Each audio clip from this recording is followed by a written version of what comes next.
This is the Content and AI Podcast, episode number 7. On any one digital product team, there are never enough content designers or UX writers. So when interaction designers or engineers have to write interface copy, they typically have to consult content design documentation. AI creates new ways to share this kind of content guidance. At Trusted Shops, Claudia Francesca Mueller and her colleagues have built an AI-powered chatbot that lets non-writers access content guidance through a natural language interface. Welcome to the Content and AI Podcast, where experts on artificial intelligence share their wisdom with the content community. Our mission is to demystify and democratize AI, to make its principles and practices accessible to all content practitioners. And now, here's your host, Larry Swanson. Hi, everyone. Welcome to episode number 7 of the Content and AI Podcast.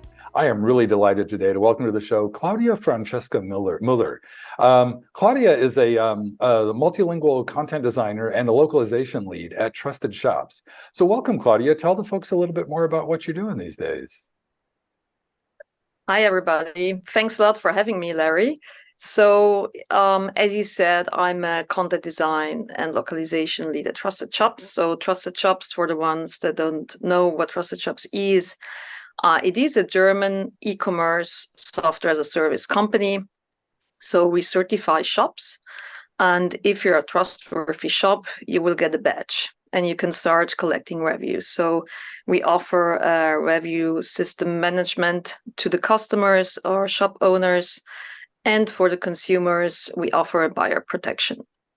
And I'm part of a UX team at Trusted Shops. We are 7 designers at the moment, and in the content localization team, we're 5 people. So together, I do the math, we're around 13, 14, 15 people in the UX team. And I'm responsible for the content design craft at Trusted Shop. So I jump into, let's say, projects that have a high impact on business.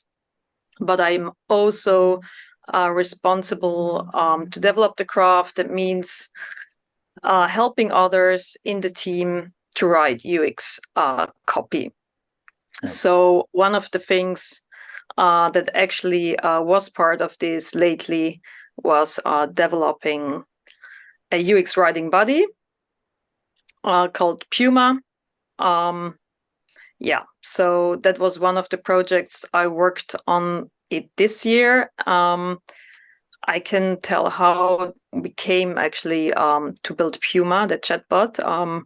That's why I wanted to have you on. Yep. And also something you just said, we talked about this a little bit before we went on the air, but your official title is Principal Content Designer at Trusted Shops. And I think what you just described is a classic principal role that, like, hey, there's this new thing, got to do it. Somebody super experienced has to take this on. So I just wanted to kind of get that back in there because, like, it sounds like you're genuinely doing principal level work. But I'd love to hear the origin story of Piuma, especially the name. Yeah, so Piuma is my cat, and she's always here in my home office. And when we started working on this project, and I worked together with a lovely technical writer in our team, I said, like, well, we need a name, and he said, well, we just call it like your cat, Piuma. And I was like, yeah, that's a good one because I really love Piuma, and she's always here. So that's how we actually got a name for the project, but also for the chatbot. And the whole idea of this chatbot, well, I have to go back in time a little bit because when I started Trusted Shops, we were talking about consistency.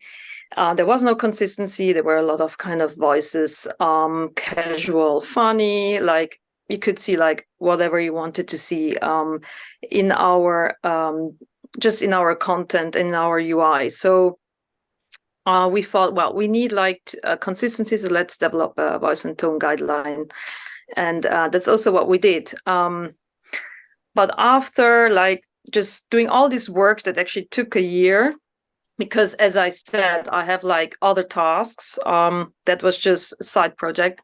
We implemented also this voice and tone guideline in the design system, in the existing design system. So we could call it content and design system.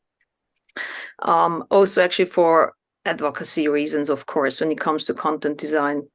So the next step was like, okay, so now we have this documentation, but it's just a documentation. So how do we get people using this documentation? Because we all know it's not really attractive to have a documentation lying somewhere, and people just forget about it. So how can you do that? That just designers that actually are busy mostly with other things, more the visuals, how can we get them using like this documentation? So we thought about a lot of different softwares, and we involved the designers as well in this process. We thought about Dido and Frontitude, and somehow all of these softwares were not convincing.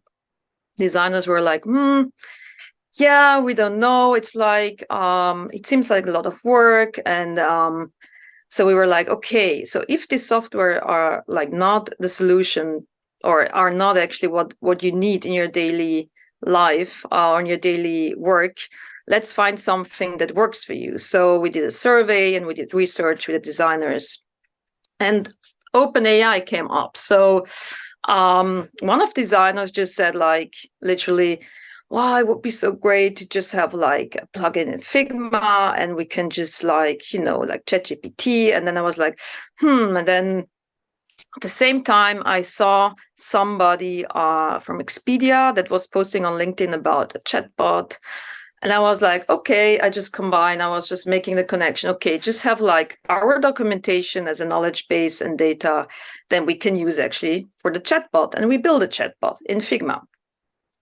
So that's actually how this whole idea started, or this project. And everybody was like, oh yeah, that's such a great idea, let's do this.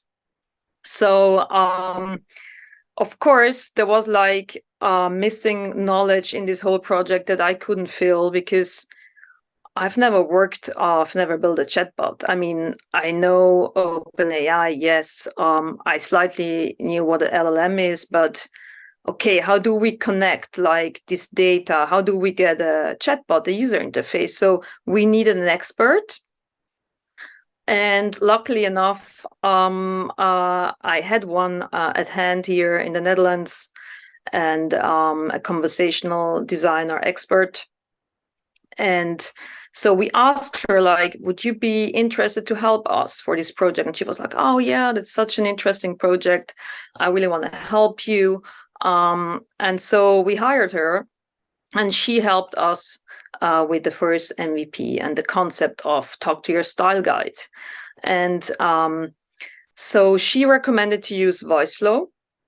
So that's one of the programs out there. It's a commercial program, of course, platform that you can use, and that it's actually really accessible, because you're going to work especially on the conversational flow with blocks, and it's really intuitive. So it's easy actually to, I would say, for content designers that are not really technical yet, that you just work on the conversation, let's say. And of course, there's prompt engineering involved, because you have to tell the LLM and the whole data what it has to do, that you get the answer you want. But still, for starting up with conversation AI, I think, and building a chatbot, it's a great program. So we started working on that together, also with a technical writer that helped me with the data. I mean, it's really easy. You just upload a file or website. It's like the most easy you can think of. And then you're just busy actually with the conversation. And of course, when you start working with it, you get curious, because you want to know how it works. Because if you know how it works, you probably can tweak the data better, and you get a better result. So of course it's easy to use, but I think it's also really natural that you get more interested in the back end of this whole chatbot. So what I can tell is that Voiceflow has LangChain under the hood. So it's basically LangChain as an open source software together with OpenAI. that actually, in the end, you have an LLM that you can train with your own data, and that you can actually tweak to get the right response you want. And we built this chatbot, I think, in 2 or 3 weeks. It was not like the building part. And if you can work on it continually, then I think you're quite fast with building, because you can copy and paste the blocks. If you know once how one flow is working, you can just duplicate your blocks. And what we did is we didn't build the whole voice and tone guidelines now in the chatbot. We thought about, okay, which are the most used content components that designers need, also thinking about the process being efficient, and enabling the designers. Also, it's not a chatbot like ChatGPT where you just write hey, give me an error message, because I also wanted them to understand what they're doing. So what is it? Is it a specific error message, or is it an unspecific error message? What is an error message? So I wanted them also to have an educational part in this chatbot, and not only, give me the answer chatbot. You're prompting a lot of questions as you go. That's a great overview. But I want to kind of go back to a couple of things that I got curious about as you were talking. One, the integration of your writing guidelines and Voiceflow is the tool that you're using to build this in, and blocks are the model that they use as sort of your components to chunk all that together. But where does OpenAI and LangChain come in terms of, are they the sort of the chat interface, the conversational part of it, or tell me a little bit about how those parts work together? Voiceflow, your own corpus of writing information, and OpenAI. And I assume, and quick thing on that, I assume you're using the OpenAI API access, not just ChatGPT. Yeah, well, Voiceflow is using it. So Voiceflow, the conversational block part is what you, in the end, build for the UI of the chatbot. So that's let's say the visual part. Of course, it's what's happening in the background of the conversation. But LangChain and OpenAI is behind all that. So it's more the data. So the data, so you upload a file, and basically that's converting into vectors, right? And it's all about numbers. And so the numbers, and I mean, OpenAI together, I mean, I'm not an expert, but OpenAI has, of course, much more data. So together, I think they're capable to see more patterns and actually get a better result. But don't ask me in detail how this whole data is coming together and how they really I don't know about that. Yeah, no, I've had other guests who are the whiz kid engineer on the back end, who can explain vectorization and embeddings and then the math behind it. It's actually conceptually it's not that hard, but boy, the math is, that's why I got into journalism, to avoid all that stuff. So but hey, the other thing you mentioned is tweaking, making adjustments as you go. And you mentioned prompt engineering. Are you also doing fine tuning on the back end? Are you in the model itself doing fine tuning as well as prompt engineering, or? Yeah. So the thing is, I go back into the document of our voice and tone that is actually on a Google Docs, and I just tweak information in there. And then in Voiceflow itself, I just have a look and then test, does it now get what I mean? For example, there was a big problem with sentence case. We use sentence case, and somehow it never got that we use sentence case. And I was like, why? I mean, it's written in the documentation. So I went back to the documentation and I just added there, like wherever I could, hey, we use sentence case, like really stupid in the sense of you would never write this in a documentation. So I also had to tweak actually the data source and make it, well, more simple or more understandable for the model. Because in the end, what's happening is that words or sentences get numbers, right? That's how it works. So I picked that part, but then also my prompt engineering or like the prompts in Voiceflow had to be changed. So I had to like specifically perhaps say like, hey, based on the query you get or request, we also always use sentence case. So I added just a sentence case as a word, as a term, and probably that made it easier to match or to pattern, like to see a pattern actually in this whole system for the machine. So yeah, it's about tweaking on the data source and actually also to make it more understandable for the machine. And I think it's this kind of translation that is happening, and that's also really interesting as a translator myself. So I'm a trained translator and journalist, like you. Also, I was more into journalism than numbers and this kind of stuff. So I found it really interesting to, again, translate things for a machine. So in the end, you have to learn another way of thinking so that the others, like the machine, is getting what you mean. And I found that really, really interesting. In this whole, like, I mean, the project itself is very interesting because I think there is just so much to learn, and I love to learn new things. And it seems I can learn a whole new way of talking. Yeah, well, I'm really curious now too, because you're at least you speak a bunch, because you were born in Switzerland, German parent, Italian parent, work in English. You're just so I wonder, it's kind of early days. There's not a lot of people doing this kind of work, but I wonder, the deeper we get into this, if people like with a background like yours, then like you just said, well, just know the language. I'm talking to a computer now instead of an Italian person or a German person.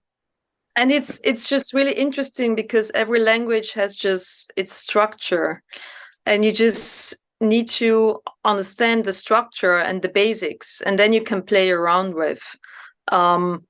That's actually how I think about language. Also, I picked up Japanese again because I just like it, because it's so different. How the communication, like how we communicate in Japanese is just really different than how we communicate in all the European languages. So I just think of it as another language I have to learn.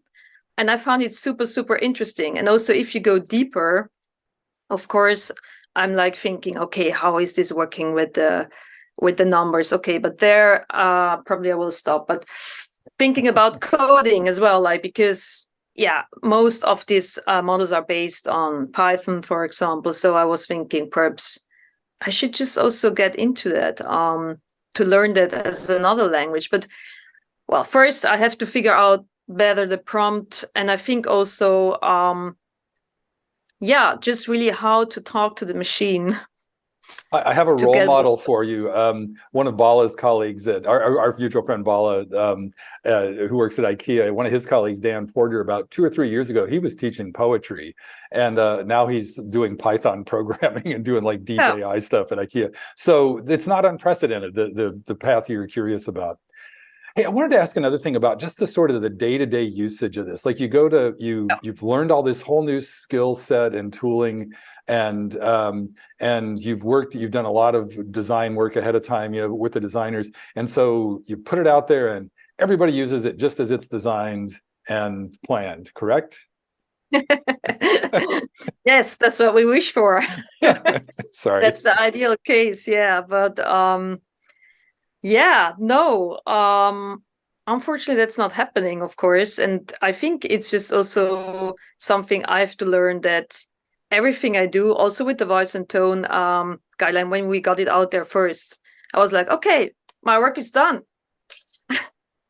But no, the work is starting again, and it's a different kind of work, but it's just never ever there's no finish line, honestly, on this. Like there's just like there's a lot of communication and advocacy actually in this. Also with when we had the voice and tone guideline, we started with workshops. So I did a lot of workshops with the designers just to get them familiar with the content components. And so it's the same with Piuma. So we agreed that this would be actually a great solution for their needs, what they in their daily work routine, and then we build it, and now it's there, and nobody's using it. So I have to start again and think about how do I advocate for Piuma, and or also to find out what are the reasons why you're not using it. So I just talked to designers yesterday, and it was really interesting to hear that, yeah, they really think this is the ideal solution, but somehow, and that's actually not surprising, they say, yeah, I just prefer to just get a consultancy hour and talk to somebody. And I was like, I understand that you prefer the humans instead of like talking to a machine. On the other hand, we have to be efficient in what we're doing, and we build this so that you can be more efficient in your work. And also seeing the resources we have to think about putting the resources out there for the projects that have a bigger impact, and not, let's say, a really content component that is just a basic, like, I don't know, error message or something like that. I'm not saying error message can't be tricky. I'm just saying there are some basic kind of content components that it would be great that we could master with the help of Piuma, instead of somebody as a content UX writer or content designer that is actually putting time in it, because we don't have so many. So that's also something that I think it's a change of mindset. And also you have like people that embrace new technology, and you have people that don't do that like so easily, or there might be thinking, oh, I don't want to change my routine. So it's hard to say. There are different kind of aspects to this. It's not like, oh, this is a fail and we stop the project. I think that's the wrong way to go. And it can happen, of course, that, let's say in 4 months of now, I'm saying, okay, Piuma was a total fail. Nobody's using it. Let's think about something else. But I think until then, there is still a need of communication, advocacy, and also helping people to think that what we have here is something, a tool that is helping us. That's all it is. It's not taking our work. It's not something that's gonna, it's there as a tool, as an extra tool, and it's actually a gift, and we should embrace it and see that something, that is making our life easy. Yeah, as you talk about that, I'm reminded of, like, I was talking to a friend the other day who did a presentation at a taxonomy conference about, hey, look, here are all the common excuses for not adopting AI or not being fond of this. You better get over that. That was sort of his point in the slide. But like, I'm curious, have you run into that, what you just said, that sort of like, it's not really like objecting to it, but just like it is asking them to change their behavior and adopt new ways of working. Do you feel like I know it's early days, it's almost like you're in the middle of a proof of concept kind of thing, but do you feel like, is it just a matter of like not hacking the behavior, but just understanding better the user needs and going like, oh, if we did it this way, maybe you'd be more likely to use it? Or yes, of course. I mean, one of the designers was saying, but I feel it could be frustrating to use it because it's not behaving like it should, or it's not giving me what I need. And I was like, yes, of course not yet. but it's like the chicken egg thing. I think we also talked about that, Larry, earlier on, like saying, well, no, it's not perfect yet, but it's not gonna get perfect if you don't use it. So I really need them to understand that in the end, it's like, it's gonna stay like this, and I can't put more time and effort in it. And of course, I want to meet their needs. But now I've done this work. Now they have to do a step. It's like it's a team work in the end. Also, it's not me providing a tool, and I'm not Piuma.com, and that's my company, and I'm selling you this product. It's like, hey, we want to create a better product for Trusted Shops. We want to create the best possible products we can. So, and this is what we build to help, to be better, to be more efficient. So we are all in this. And I think sometimes that's really hard to understand, that all we do, and that's again also UX designers and content design, that all we do is we want the same thing. We want to build great products. And this is just helping us to be better and to focus on other things that are more exciting. Right. That's the point of that's why we've always, I mean, that's been the exciting thing about computers from day one. It's like, oh, great, I can do the more interesting stuff here. Yeah. As you were talking to us now, I was thinking about you talked a lot about the communication and advocacy around this. Like, you're kind of, in that sense, you're almost like a product marketing manager or something like that. But the way you were just talking, it sounds more like, no, we just need to collaborate better around this. Does that make sense? Yeah. I think so. And I also think like working more together on it, and think about perhaps also involving them more in the next steps. That's certainly something I'm thinking of. That's why I also took the time yesterday to talk to them, and I will take the time next week to talk to them about it.